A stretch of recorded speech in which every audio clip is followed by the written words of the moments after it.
Hello friends, आज के हम इस वीडियो में पढ़ने वाले हैं कॉन्ट्रैक्ट ऑफ गारंटी का एक और नया टॉपिक, जिसका नाम है डिस्चार्ज ऑफ श्योरिटी। ये सीए इंटरमीडिएट के लिए बहुत इंपॉर्टेंट टॉपिक है, क्योंकि सारे के सारे केस स्टडीज़ इसी में से लगभग आती हैं। तो आपको इस टॉपिक को अच्छी तरह समझना है और केस स्टडीज़ इसकी सॉल्व करेंगे।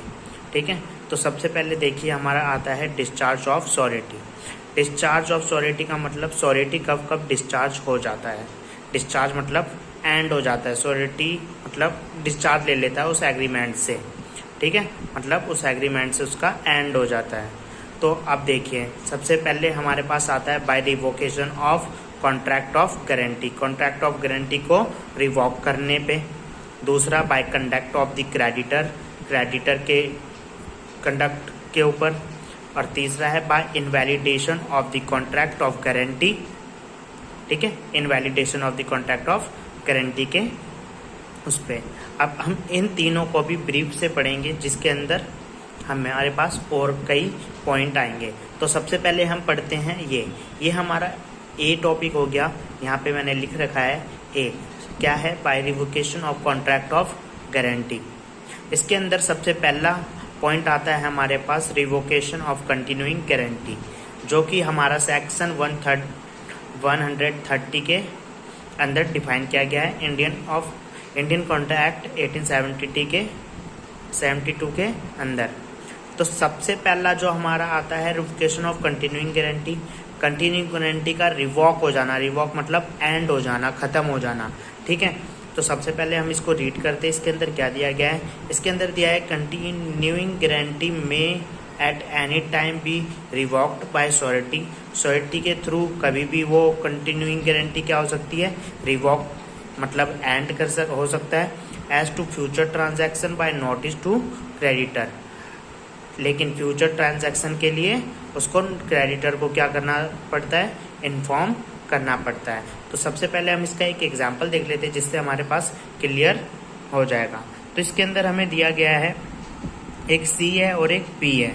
तो बी ने बिल ड्रॉ करा और सी ने क्या करा, उसको एक्सेप्ट कर लिया। लेकिन ए यहाँ पे क्या है, यहाँ पे ए श्योरिटी है, सी क्या है, प्रिंसिपल डेटर है और बी क्रेडिटर है।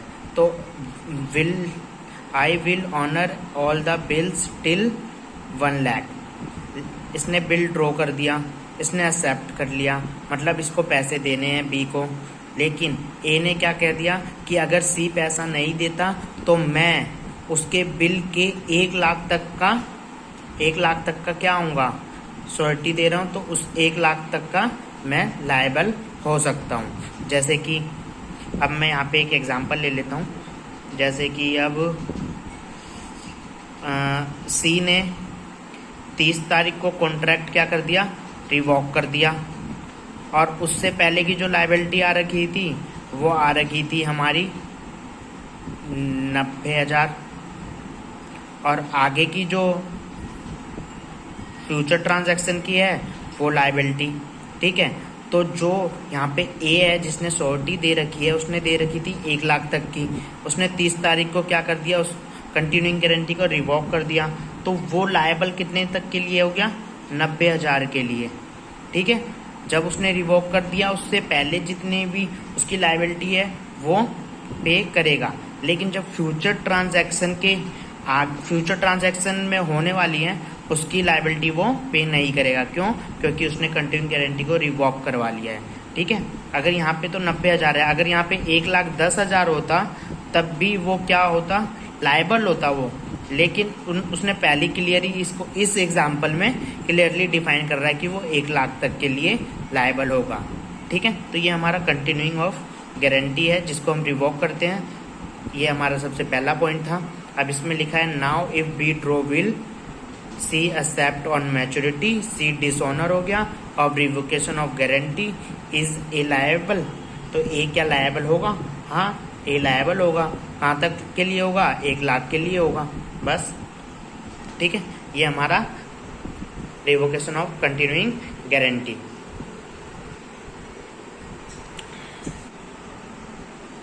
अब हमारा सेकंड पॉइंट आता है revocation of continuing guarantee bye sureties that. Section 131 में डिफाइन किया गया है ये इंडियन कॉन्ट्रैक्ट 1872 के अंदर। तो इसमें सबसे पहला पॉइंट बोल रहा है हमारा, the death of surety operates as a revocation of continuing guarantee as regards to future transaction. दूसरा पॉइंट है, the estate of deceased surety is however liable for those transactions which had already taken place during lifetime of deceased.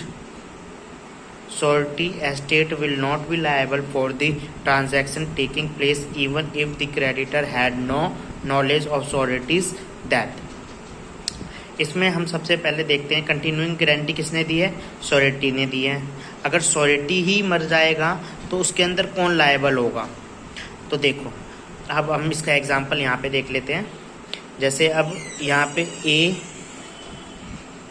हम एक नई copy में देखते हैं, दूसरी copy में, उससे हमें क्लियर हो जाएगा।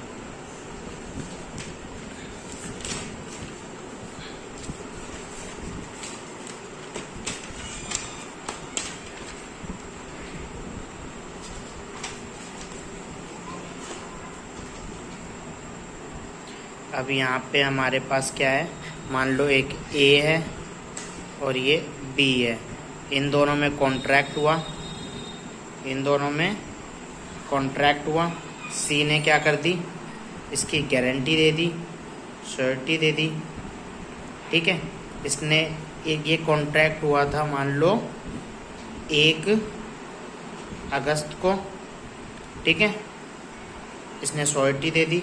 अब 10 अगस्त को ये क्या हो गया, डाई मर जाता है, तो इसकी लायबिलिटी, सी की लायबिलिटी होगी कि नहीं होगी। यस, लायबिलिटी इसकी होगी।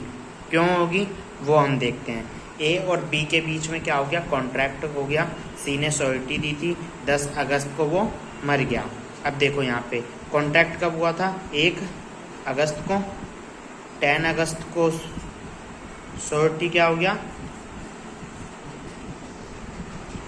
10 अगस्त को श्योरिटी क्या हो गया, यहाँ पे डाई कर गया, और ये फ्यूचर, ठीक है। तो 1 तारीख से लेके 10 तारीख तक जो भी ट्रांजैक्शन हुई होंगी श्योरिटी को वो पे करना पड़ेगा, ठीक है, और वो फ्यूचर ट्रांजैक्शन के लिए लायबल नहीं है, फ्यूचर ट्रांजैक्शन के लिए वो लायबल नहीं होगा। इसमें यही कहा गया है, ठीक है। अब जो वो मर गया, अब वो तो लायबल होगा नहीं, तो उसके जो एस्टेट होंगे ना वो लायबल होंगे, उससे रिकवर करा जाएगा, ठीक है। अब ये पॉइंट हो जाने के बाद हमारे पास इसमें देख लेते हैं। देखो, surety estate will not be liable for the transaction taking place even if the creditor had no knowledge of the surety's death. Surety के एस्टेट कब लायबल नहीं होंगे, जब उसकी श्योरिटी के डेथ के बारे में क्रेडिटर को नहीं पता होगा, ठीक है। अगर श्योरिटी डाई हो जाता है तो उसके एस्टेट क्या होते हैं, लायबल फॉर दोज ट्रांजैक्शन के लिए, ठीक है। फ्यूचर के लिए कोई उसके पास क्या होता है, लायबल नहीं होता। अब उसके बाद हमारे पास आता है B part, by conduct of creditor. अब इसके अंदर हमारे पास बहुत सारे पार्ट हैं। इसके अंदर सबसे पहला पार्ट आता है हमारा by variance in terms of contract. अगर वेरिएंस आ जाना, कॉन्ट्रैक्ट के अंदर क्या आ जाती है, वेरिएंस आ जाती है उसके टर्म में, तो क्या हो जाता है, श्योरिटी यहाँ पे डिस्चार्ज हो जाएगा। तो सेक्शन 133 में ये डिफाइन किया गया है इंडियन कॉन्ट्रैक्ट 1872 के अंदर, where there is any variance in the terms of contract between principal debtor and creditor without surety's consent, it would discharge surety in respect of all transaction taking place subsequent to variance।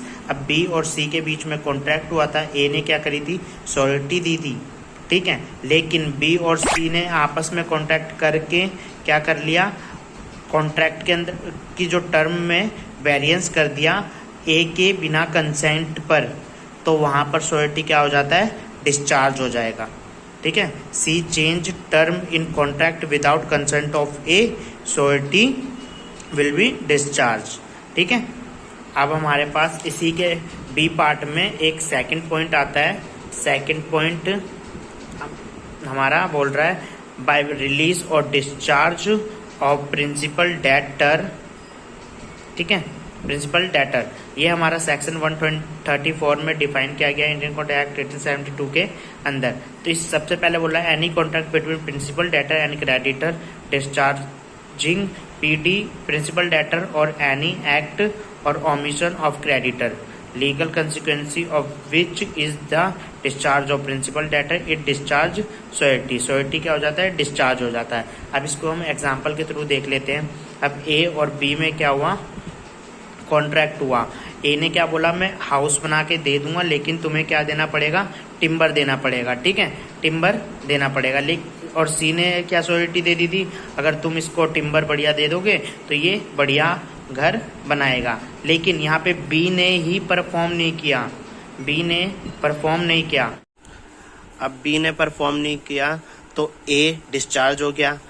अगर जब principal debtor ही discharge हो गया तो हमारा surety भी क्या हो जाता है, डिस्चार्ज हो जाएगा। ठीक है, यहाँ पे लिख रखा है if B does not supply timber C is discharged.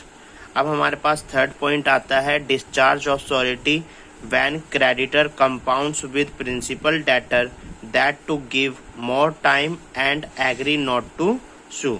मतलब श्योरिटी कब डिस्चार्ज हो जाएगा, जब क्रेडिटर और प्रिंसिपल डेटर ने आपस में कॉन्ट्रैक्ट कर लेते हैं कि मैं तुझको ज्यादा समय दे दूंगा और सू नहीं करूंगा, तो तब क्या होता है, श्योरिटी हमारा डिस्चार्ज हो जाता है। यहाँ पे लिखा है creditor and principal debtor contract by which creditor promises to give time और नॉट टू सू। मतलब यहाँ पे क्रेडिटर क्या प्रिंसिपल डेटर को टाइम दे देता है और कहता है कि मैं सू नहीं करूंगा, तो जिसके कारण मतलब टर्म में वेरिएंस हो जाएगा और वेरिएंस हो जाने के कारण श्योरिटी डिस्चार्ज हो जाएगा। ठीक है, यहाँ पे discharge if consent not taken, surety की अगर कंसेंट नहीं ली है तो वो क्या हो जाएगा, डिस्चार्ज हो जाएगा। फिर उसके बाद हमारा एक नया पॉइंट आता है, हमारा नया पॉइंट है surety not discharged when agreement made with third person to give time to principal debtor. ये हमारा सेक्शन 136 इंडियन कॉन्ट्रैक्ट एक्ट 1872 में डिफाइन किया गया है। इसमें क्या बोल रहा है, श्योरिटी डिस्चार्ज नहीं होगा कब, जब प्रिंसिपल क्रेडिटर किसी थर्ड पर्सन से कॉन्ट्रैक्ट करता है। तो अब यहाँ पे कैसे समझ में आएगा वो देखते हैं। यहाँ पे contract made by creditor to give time to principal debtor with third person does not discharge surety. Surety discharge नहीं होगा जब क्रेडिटर प्रिंसिपल डेटर के बारे में किसी और से बातें कर रहा हो या कॉन्ट्रैक्ट कर रहा हो कि मैं उसको ज्यादा समय दे दूंगा, तो वो श्योरिटी डिस्चार्ज नहीं होगा। तो इसमें अब ए और बी में कॉन्ट्रैक्ट होता है और सी इसका श्योरिटी होता है। लेकिन बी किससे बोल रहा होता है, एम से, कि मैं सोच रहा हूँ कि प्रिंसिपल डेटर को ज्यादा समय दे दूं। तो उसने किसी थर्ड पार्टी से किया, इस कॉन्ट्रैक्ट के बारे में ना ए को पता है ना सी को पता है, तो ना ए डिस्चार्ज होगा और ना श्योरिटी डिस्चार्ज होगा। ठीक है, अब उसके बाद हमारा नेक्स्ट पॉइंट पे आ जाते हैं हम। नेक्स्ट पॉइंट में हमें बोल रखा है creditor forbearance to sue does not discharge surety. इसमें भी श्योरिटी डिस्चार्ज नहीं होगा। इस ये सेक्शन 137 में इंडियन कॉन्ट्रैक्ट 1872 के दायरे में आता है। अब इसके अंदर क्या लिखा है, mere forbearance and part of creditor to sue PD does not discharge surety unless otherwise agreed. अब बी और सी मतलब यहाँ पे कॉन्ट्रैक्ट होता है बी और सी में, और ए क्या है यहाँ पे, ए यहाँ पे श्योरिटी है, ए यहाँ पे श्योरिटी हो गया, बी यहाँ पे प्रिंसिपल डेटर हो गया और सी क्रेडिटर हो गया। अब यहाँ पे क्या बोल रखा है, अगर if debt becomes due C does not sue A और B does not discharge A. देखो अब बी और सी में मतलब कोई पैसे की लेनदारी हुई होगी। अब इसके अंदर क्या हुआ कि जो वो डेट चुकाने का समय था वो आ गया। वो आ जाने के बाद सी ने और उन्होंने पे नहीं किया, तो सी ने अब क्या करा, उस पर केस नहीं किया तो वो ये ना समझे कि वो दोनों डिस्चार्ज हो जाएंगे, वो कभी भी केस कर सकता है इन द फ्यूचर में। तो वो ना तो ए डिस्चार्ज होगा ना बी डिस्चार्ज होगा। ठीक है, अब हमारा 6th पॉइंट आता है, एक बार उसको देख लेते हैं।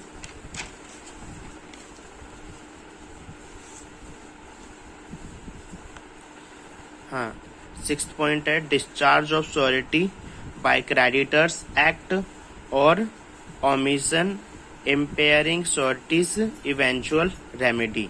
ये हमारा सेक्शन 139 में डिफाइन किया गया है। अब इसमें क्या बोला गया, if creditor does any right inconsistent with the rights of surety और omits to do any act which his duty to surety requires him to do। अब इस यहाँ पे एक एग्जांपल उसके थ्रू समझते हैं इसको। बी और सी में कॉन्ट्रैक्ट होता है और ए श्योरिटी है देता है बी की।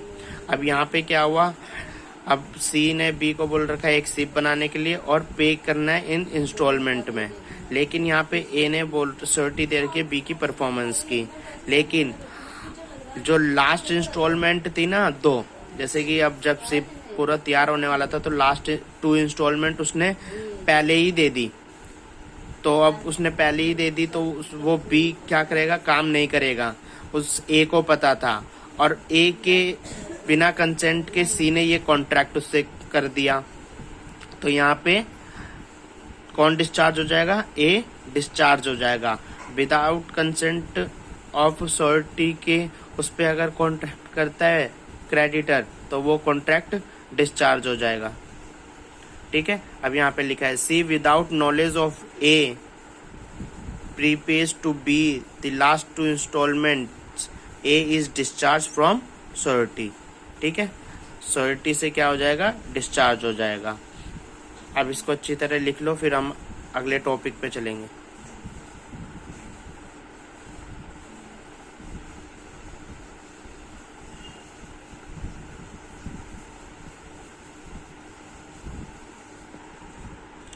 अब यहाँ पे क्या है कि हमने डिस्चार्ज ऑफ श्योरिटी का टॉपिक कर रहे थे। इसके अंदर हमारे पास 3 पार्ट थे।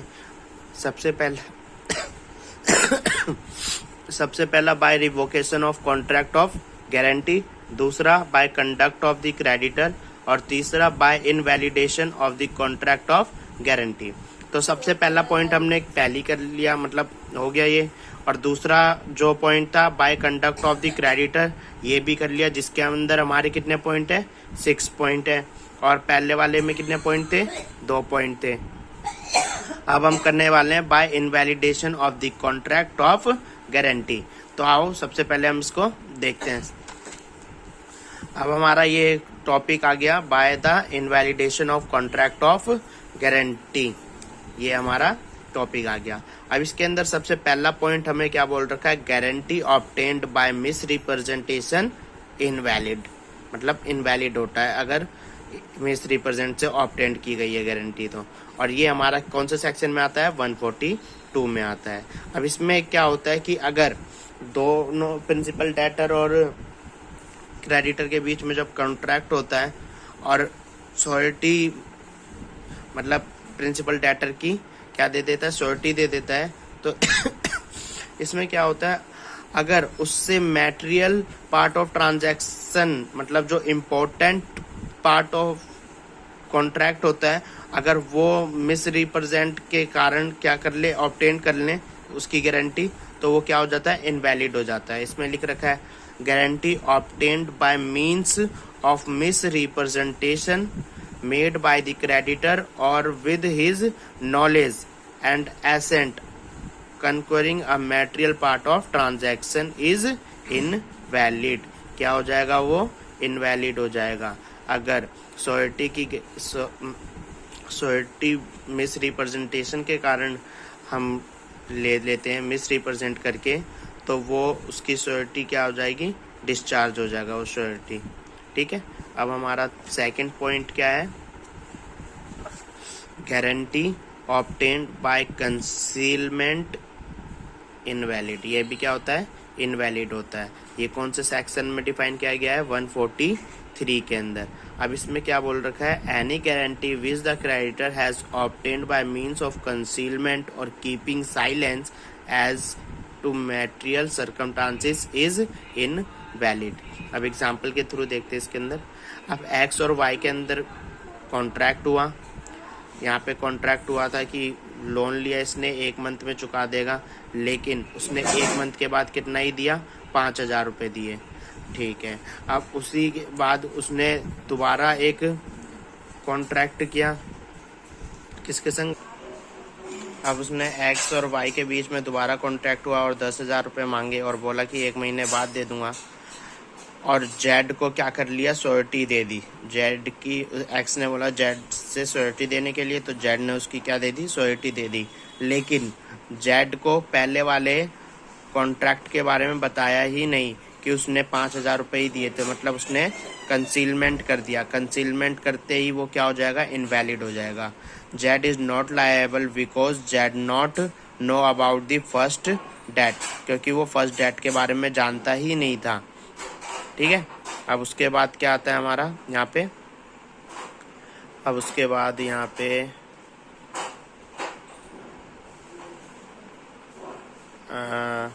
थर्ड पॉइंट है guarantee on contract that creditors shall not act until co security joint.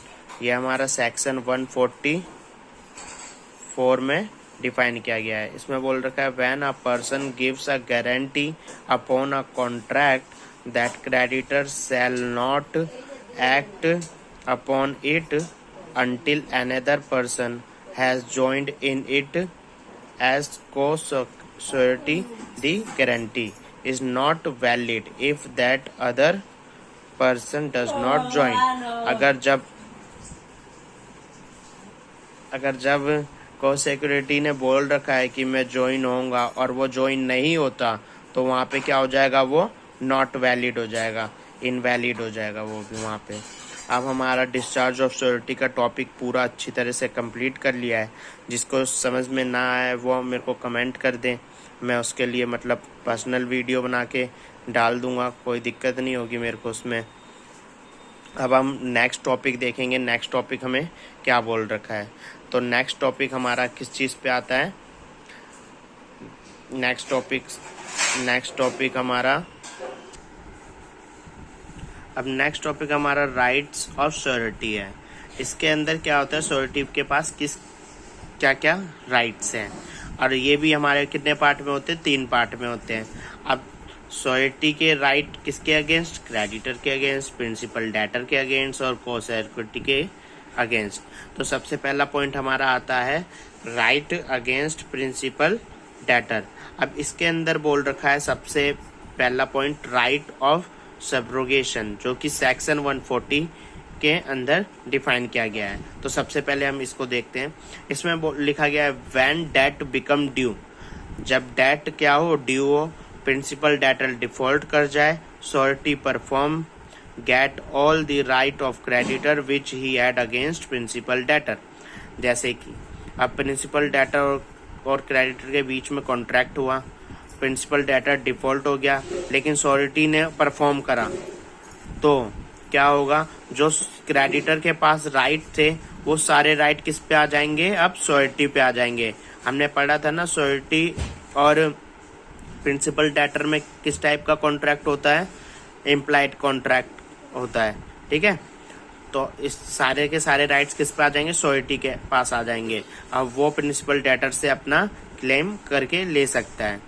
तो यहाँ पे लिखा है on performance of the guarantee duty surety comes into the shoes of creditor. Surety किसके जूते में आ जाएगा, अब क्रेडिटर के जूते में आ जाएगा, ये एक कहावत है। अब यहाँ पे हम सेकंड पॉइंट देखेंगे। सेकंड पॉइंट में क्या लिखा है, implied promise to indemnify surety, जो कि 145 सेक्शन में डिफाइन किया गया है। इसमें लिखा है in every contract of guarantee there is implied promise. अब कोई मतलब कॉन्ट्रैक्ट ऑफ गारंटी है वो क्या है, इम्प्लाइड प्रॉमिस है। By PD to indemnify surety, principal debtor को इंडेमनीफाई करना पड़ेगा श्योरिटी को। Surety is entitle to recover from, principal debtor से रिकवर करने के लिए क्या है, वो एंटाइटल है, whatever sum he has rightfully given to under guarantee. और जितनी उसने अपनी गारंटी में क्या क्या था पे किया होगा वो क्या होता है उसके लिए लायबल है लेने के लिए। तो हमने अभी करा था कि श्योरिटी और प्रिंसिपल डेटर में ये कौन सा कॉन्ट्रैक्ट हो जाता है, इम्प्लाइड कॉन्ट्रैक्ट हो जाता है। तो इसी के बारे में यही डिफाइन किया है। अब हमारा राइट अगेंस्ट किसके बारे में देखेंगे, राइट अगेंस्ट को सिक्योरिटी के बारे में देखेंगे। अब इसके अंदर क्या है, सबसे पहला पॉइंट वो देखते हैं। सबसे पहला पॉइंट है co security liable to contribute equally. और तो इसके अंदर क्या है, equality of burden is the basis of co security ship. अगर जैसे कि कॉन्ट्रैक्ट हुआ प्रिंसिपल डेटर और क्रेडिटर के बीच में और श्योरिटी ने गारंटी दी है और एक और को सिक्योरिटी ने भी गारंटी दी है, तो उनकी जो लायबिलिटी होगी वो लायबिलिटी क्या हो जाएगी, इक्वली क्या हो जाएगी, डिवाइड हो जाएगी। Equality of burden is the basis of co security ship. ठीक है। अब उसके अंदर दे रखा है in case contrary agreed both have to pay equally to the all debt or part left by principal debtor। ठीक है। और दूसरा पॉइंट क्या आता है, liability of co security bound in different sum, section 147। अब जैसे कि 3-4 को सिक्योरिटी ने मतलब गारंटी दे रखी है तो उनके रेशो के हिसाब से हो जाएगा। जैसे कि मतलब इसके लिए इतना सम फिक्स कर दिया कि हाँ तुम इतने पे दोगे अगर प्रिंसिपल डेटर डिफॉल्ट होता है। ठीक है।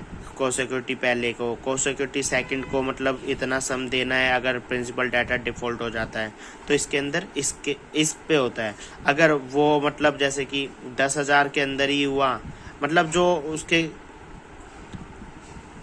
जो सम्स है उन को सिक्योरिटी के उसके अंदर हुआ तो वो ठीक है। अगर उससे बाहर हुआ तो वो उतने के ही लिए लायबल हैं जितना उनका सम था, जिनके लिए वो लायबल थे, जितने सम्स के लिए, तो उतना ही के लिए वो लायबल होंगे। अब इसको पढ़ लेते हैं हम। The principle of equal contribution is however subject to maximum limit fixed by authority to his liability. Co-security who are bound by different sums are liable to pay equally as far as limits of their respective obligation permit। As far जिसकी जितनी limit थी उसके respective obligation permit होता है। तो ये हमारा क्या हो गया, कंप्लीट हो गया राइट अगेंस्ट को सिक्योरिटी। अब हम इसको देखेंगे क्या, अब इसके अंदर हम नेक्स्ट थर्ड पॉइंट देख लेते हैं। थर्ड पॉइंट क्या बोल रखा है हमें,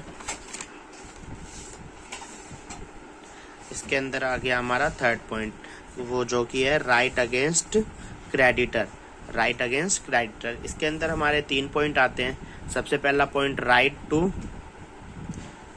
टू सेट ऑफ, दूसरा राइट टू शेयर रिडक्शन, और फिर आता है sureties right to benefit of creditors और सिक्योरिटीज। तो सबसे पहला पॉइंट देखते हैं, right to set off. Right to set off, अभी इसको पहले रीड कर लिया हमने एक बार। If creditors sue surety for payment of PT's liability, surety has the benefit of set off if any that the principal debtor had against creditor. मतलब इसके अंदर क्या बोला गया है, अब हम उसको एग्जाम्पल के थ्रू देख लेते हैं एक बार। इसके अंदर देखो यहाँ पे हमने राइट टू सेट ऑफ का एक एग्जाम्पल ले लिया। अब इसके अंदर क्या है, ए और बी के बीच में कॉन्ट्रैक्ट हुआ, बी ने 10 करोड़ रुपए दे दिए ए को, कब दिए, 1 तारीख को, और इस ए को लौटाने कब थे, 31/4/21 को लौटाने थे। लेकिन ए क्या हो गया, यहाँ पे डिफॉल्ट हो गया। क्या हो गया, ये डिफॉल्ट हो गया। और सी ने इसकी क्या दे रखी थी, श्योरिटी दे रखी थी। सी ने जब इसकी श्योरिटी दे रखी थी तो अब सी को मतलब बी पे राइट है कि वो इस पे केस करे या इस पे केस करे, तो बी ने सी पे केस कर दिया। तो सी के पास क्या राइट है, वो क्या ले ले, सेट ऑफ ले ले। क्या ले ले, सेट ऑफ। अब सेट ऑफ क्या मतलब होता है, सेट ऑफ का ये मतलब है जैसे कि अब बी ने 10 करोड़ रुपए ए को दिए थे, लेकिन बहुत पहले ए ने क्या कर रखा था, बी को 2 करोड़ रुपए दे रखे थे और बी ने वो ए को लौटाया नहीं था, और ये बात सी को पता था। ठीक है, सी को पता था इस 2 करोड़ के बारे में, तो वो सी क्या ले लेगी, बी से सेट ऑफ ले लेगी। इसका मतलब यही होता है राइट टू सेट ऑफ। तो अब उसको कितने रुपए देने पड़ेंगे, 10 करोड़ माइनस में 2 करोड़, तो कितने देने पड़ जाएंगे, अब 8 करोड़ रुपए उसको देने पड़ जाएंगे। तो उसके पास एक ये राइट है क्रेडिटर के अगेंस्ट। अब देखते हैं दूसरा पॉइंट बोल रखा right to share reduction. Surety has the right to claim proportionate reduction in his liability if PD become insolvent। अब अगर PD becomes insolvent हो जाएगा तो क्या रिडक्शन उसको राइट है कि उसको थोड़ी सी रिडक्शन दे दी जाए उसकी लाइबिलिटी में। ठीक है, अब हमारा थर्ड पॉइंट आता है Surety's right to benefits of creditors security। अब यहाँ पे क्या हुआ, अब इसका एग्जाम्पल देखते हैं फिर इसको रीड करेंगे। अब यहाँ पे देखते हैं, अब ए और बी में कॉन्ट्रैक्ट हुआ और सी ने श्योरिटी दे रखी थी। ठीक है, जब ये कॉन्ट्रैक्ट हो रहा था तो ए ने सिक्योरिटी में इसको कुछ दे रखा था, मतलब मान लो कि 2 वॉच दे रखी थी। ठीक है, 2 वॉच किसको दे रखी थी, बी को, और ये बात सी को पता थी।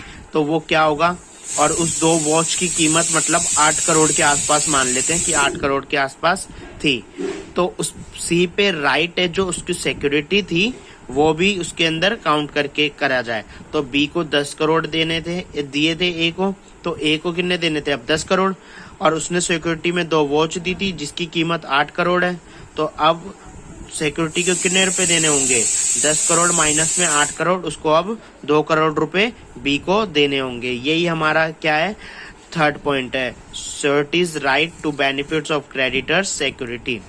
ठीक है, अब इसको पढ़ लेते हैं। Surety is entitled to the benefits of security which the creditor has against the principal debtor at the time when contract of suretyship is entered into, whether surety know of the existence of such security or not।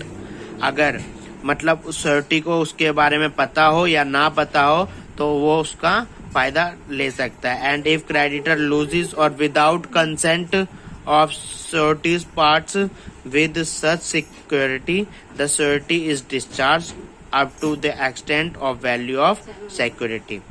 अब हमारा ये topic भी complete हो गया, right against creditor. अब हमारा जो Indian contract act 1872 के अंदर जो पहला टॉपिक हमारा क्या था, सबसे पहला टॉपिक हमारा यहाँ पे चेक कर लेते हैं एक बार। सबसे पहला टॉपिक हमारा यहाँ पे था इंडियन मतलब पार्ट बी के अंदर अदर लॉ में हमारा पहला टॉपिक इंडियन कॉन्ट्रैक्ट एक्ट 1872 था, जिसके अंदर हमने कौन सी यूनिट कर ली, अब contract of indemnity and guarantee वाली यूनिट हमने बहुत अच्छी तरह से क्लियर कर ली है।